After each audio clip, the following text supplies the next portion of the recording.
What's going on? VitalSyntax here. This is some more gameplay from Black Ops 2 TDM, and I'm using the XPR-50, which is the last sniper rifle that you unlock in the game. And it kind of reminds me of a Borderlands assault rifle. I guess the shape of the actual gun kind of looks like that, but anyway, this is probably my favorite sniper rifle, and is one of the things that is kind of keeping me from prestiging that, and the fact that I have Ghost and a couple other things. I really like that they put those really nice unlocks like Ghost and the XPR-50 at the very end of the progression tree, so that, you know, people are going to be prestiging. So you're not really going to have these weapons too often unless you decide not to prestige, or you reach max prestige and you don't need to prestige anymore. But I'm still kind of contemplating whether or not I'm going to do it. And when I say do it, I mean prestige. But anyway, for my secondary, I'm using the KAP-40, which is kind of like a G18. It's a fully automatic pistol. Obviously, it's incredibly futuristic, and it is freaking amazing. It doesn't normally have a 20-round magazine. I have extended mags on here. By default, it just has a 15-round magazine, which is probably enough. I've used it without extended mags quite a bit, and you still have enough rounds, but to kill 2 or more people, you definitely need that extended mags. I mean, 15 rounds, I know it sounds like a lot, but this thing has a super high fire rate, and you're just going to be spraying a little bit with it, so be prepared for that. Other than this pistol, I like to use the burst one. I don't remember what it's called. I think it's the the R23, something 23 or R or something. It's the burst pistol, and that thing is also pretty freaking amazing. Those are the 2 pistols I always stick with. I don't know why, but I don't really like any of the other ones. The Executioner, it's kind of like a shotgun pistol.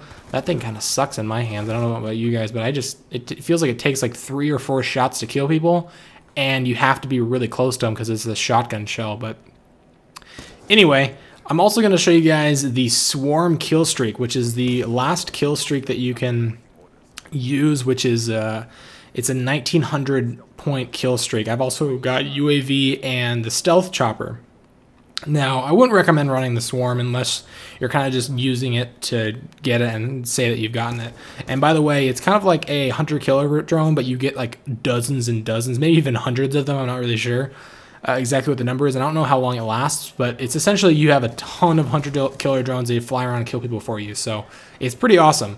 But I wouldn't recommend running it because it's kind of unrealistic. I mean, most of the time you're not going to get to 1900 points unless you're camping, like, you know, in a corner or something, or you have a bunch of teammates helping you or something. But my typical setup for kill streaks is UAV, and UAV is like a must-have at this point. The game's obviously pretty new.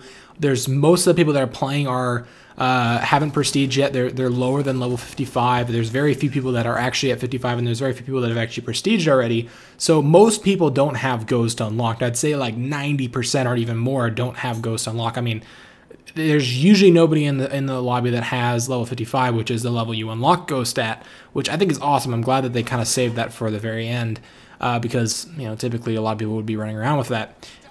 So always run UAV. It's so helpful. And also keep in mind, counter UAV is incredibly helpful because, once again, everybody's probably running UAV because, number one, it's like the first kill streak you get. Number two, nobody has Ghost, like I said, so a lot of people are going to want to run it because it's really good. So yeah, counter UAV is really, really good, especially if you're playing some type of game mode where the radar is, you know, really important, like team deathmatch or something. Now I typically run that. I typically run the Stealth Chopper. The Stealth Chopper is really good. It just kind of flies around for you and kills people, and it doesn't show up on people's radar, so I guess it's kind of a little bit harder for them to spot and find and shoot down. And it seems like it takes 2 of the lock-on missiles, which are, I don't know if they're called the Stingers or not, but here you can see the Swarm kind of flying around. There's quite a few of them. I don't know if they all are actually ones that will fly down and kill people, and I'm pretty sure there's not a time limit, so they'll just fly around for like 30 seconds to a minute, and then they'll just fly away. But it looks really, really cool. It kind of looks like a flock of birds in the sky, like migrating or something. But back to the kill streak. Some of the other ones I like to use, obviously the counter UAV, the Stealth Chopper. I guess those are really the ones I use mostly. I kind of switch between everything else, but, you know, I always kind of have those 3 in some way equipped depending on the game mode. The Thunder Strike or the Lightning Strike is also really good for something like domination. It's essentially the same as a lot of other airstrikes from previous games where you can choose 3 different locations and then it'll drop in and blow up anything around it. And it has a pretty big blast radius, kills people pretty quickly. And that's obviously really good for capturing flags and protecting flags and defending flags and things like that. So it looks like at this point, yeah, the swarms have disappeared. They're gone. So they don't last a super long time, but they will definitely get a lot of kills, especially if you're playing something like Ground War. Now, I've only gotten the swarm 3 times, and this is the second time I had gotten it. And the other 2 times that I had gotten it, basically the entire other team quit. Either by then they had already quit and there was like 1 or 2 guys left on their team because I had already gotten so many points that they were not having fun and they decided to quit. Or number 2, once they saw the swarm was coming in, they all left. So it's kind of frustrating that people are leaving when you actually get to the kill streak. Also, it's a good thing to keep in mind that in a normal team deathmatch, it's very hard to get that to a swarm kill streak before the game ends. So you might want to play something like Domination where there isn't a kill limit, or something that has a longer time limit or score limit, like Ground War or something. But anyway, if you guys enjoyed the video, feel free to give me a like or a favorite. Remember to subscribe for more Call of Duty Black Ops 2, and I'll see you guys in the next video.